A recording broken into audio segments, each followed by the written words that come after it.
Hola, què tal? A 22 de maig que estem avui. Informació de servei.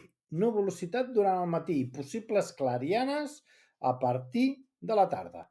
Baixen les temperatures amb mínimes suaus i màximes més baixes que en dies anteriors. Anem a les notícies. Els presos tindran una hora més de pati. Així es va acordar en una reunió a tres bandes entre la ministra d'Interior, la direcció del centre penitenciari i el representant dels tres sindicats.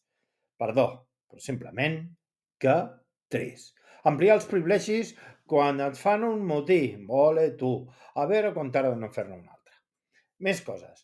Conxita Marsol, la gran ministra d'Economia, Treball, Habitatge, va sortir al pas de les declaracions a l'Associació de Peruans que deia que hi havia més de 1.000 compatriotes en situació precària laboral.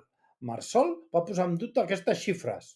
Per fi, algú surt contundentment a defensar el país, que sembla que siguem una ONG. Que es cobrin 1.300 euros no significa que estiguin en precarietat.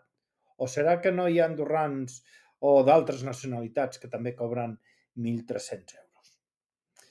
Va, acabem amb més notícies de govern, perquè assegura que cap de les 44 persones en espera de residència assistida al país està desatesa.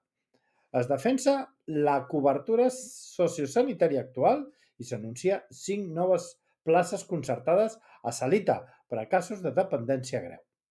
Aquí sí, tenim un greu problema. Cada cop la població envelleix més.